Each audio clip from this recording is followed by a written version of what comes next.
Good morning, hello beautiful people. Guys, sorry, ndiyo watamanga, nimakatamanga mutune. The news mina baba no, the news is just breaking news. Akuti a president pamene amana kuti it takes an evil person in the cabinet. Amakamba tsikuza ndi minister amene amayenda amene amatsegulira court kuja. Kuti wina kumatenga kumayendayenda kumapita ma business ena kumapasa ndalama kumaopseza azilemba nkhani zabwino za iyeyo azilemba nkhani zoyipa za anthu ena azipereka amene nkhani ijayo aliyese amaona ngati kuti akunena Vitu Mumba andi aliyese kuphatikiza china onjezanekena hani achina ndani onse analaona kuti hayi apa nkhani akunena Vitu Mumba.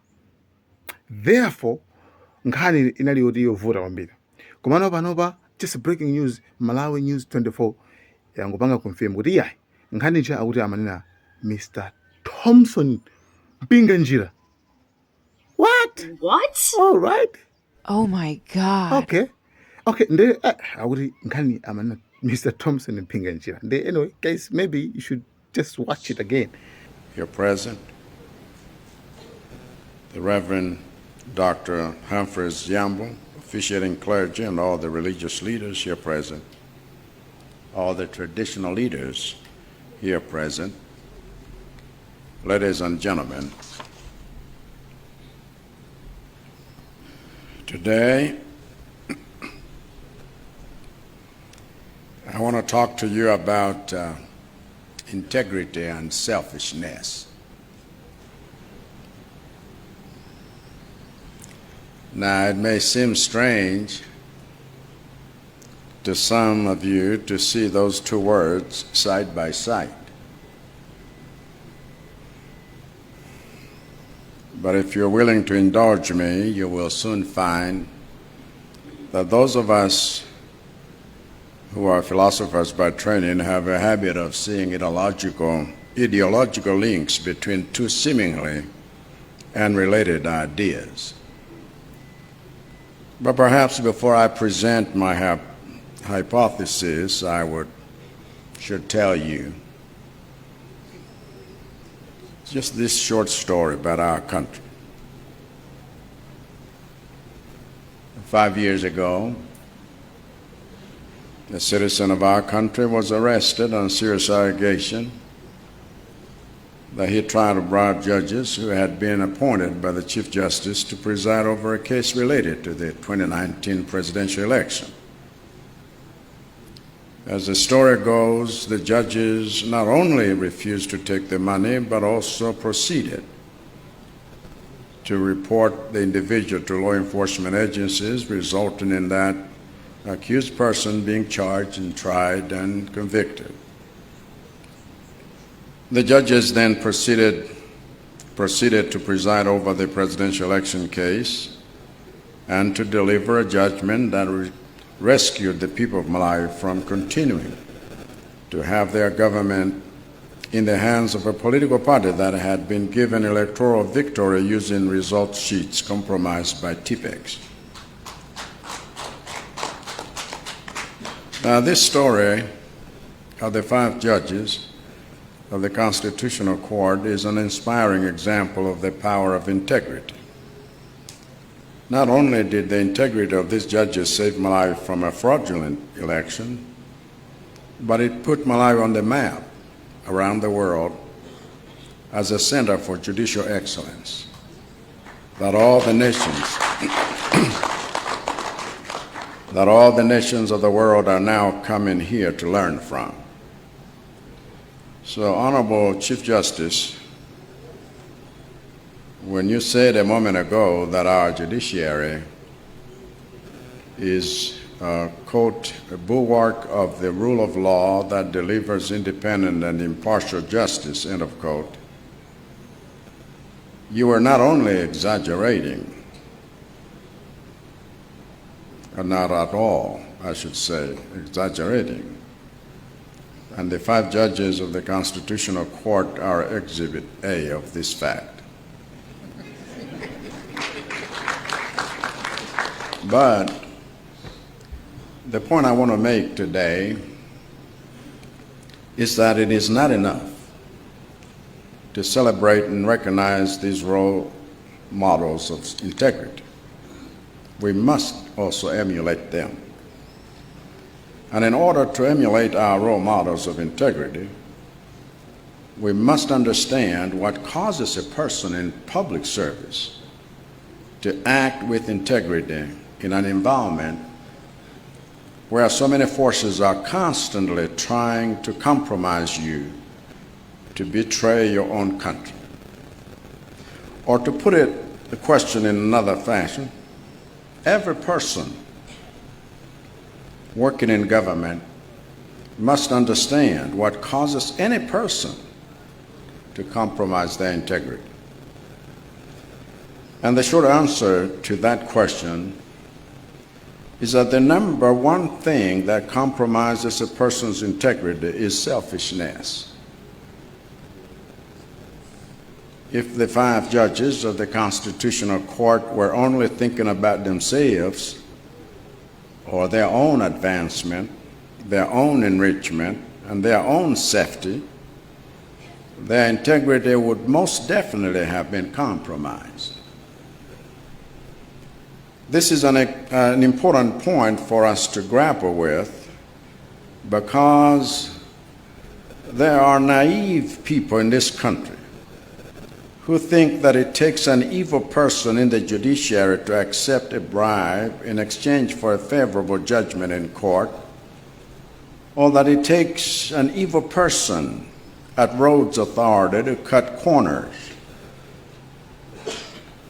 in their construction of a road to skim off some of the money for the project, or that it takes an evil person at immigration to print passports for non-citizens and issue diplomatic passports to non-officials, or that it takes an evil person at Manib to sell papers to students so they can cheat on an exam, or that it takes an evil person at MRA to let goods pass through our borders without paying tax, or that it takes an evil person at State House to abuse their position to bring goods in the country without paying duty, or that it takes an evil person at a district hospital to siphon medicines out in order to open their own pharmacy, or that it takes an evil person for a citizen to not declare their income from various sources so they can evade tax, or that it takes an evil person in cabinet to go around the business community offering government contracts or issuing threats in exchange for tens of millions of kwachas in secret kickbacks they can use for conducting political rallies and paying corrupt journalists to write positive stories about them and negative stories about others. You don't have to be an evil person to compromise your integrity in these ways.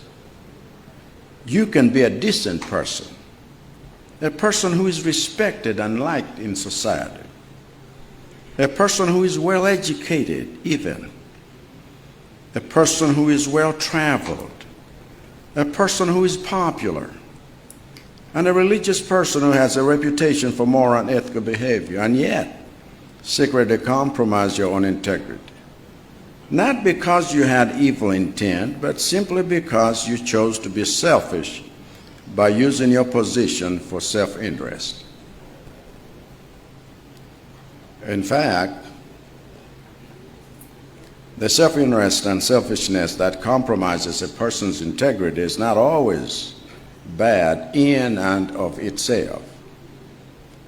The self-interest may very well be something good, like wanting to get the money you need to pay for school fees and rent, or wanting to go on a foreign trip to America to find yourself greener pastures, or wanting to get yourself out of debt. But selfishness is so destructive that even if the self-interest you are seeking is a good thing, it poisons your ability to resist the temptation to compromise your integrity, and you end up harming a public service that was meant to be delivered without fear or favor. So we must all be careful to protect our integrity, because the greatest threat to that integrity is our own selfishness. And one place where selfishness must be checked is in the way we conduct our economic and commercial activities. And anyone who violates the commercial rights of another person in order to make selfish gains in business will end up in this new building right here. Building we have come to open today to answer those violations. That is why I pushed very hard to make sure that this building gets completed. If you do not want to end up here answering the case, the only way is to obey the law.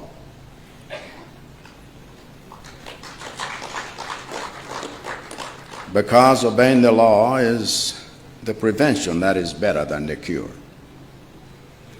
And we who are in government must lead by example in order to be the first to model integrity by following the law instead of our own selfish interests. And this is why I have directed the Presidential Delivery Unit in my office to organize a public sector integrity lab and start taking one MDA at a time through that lab to remove from the public service all the elements that induce our public servants to compromise their integrity by using their position to advance their selfish interests.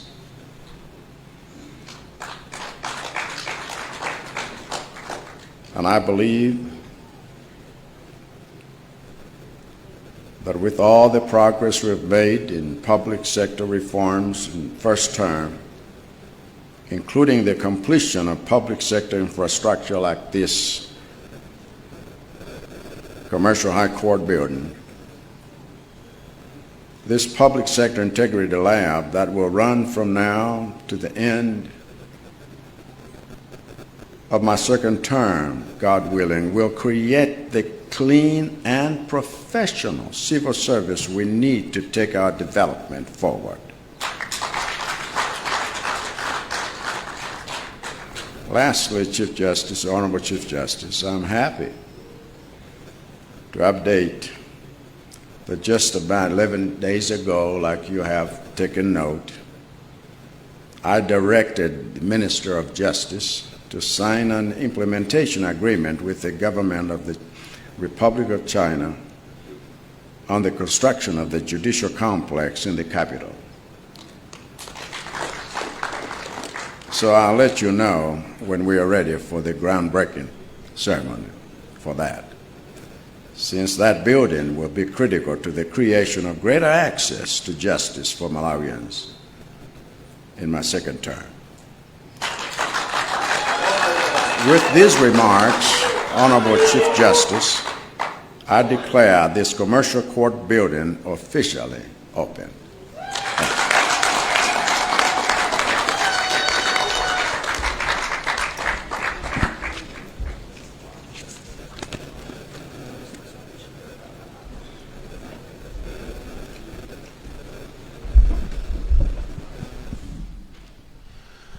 President Malawi, camera.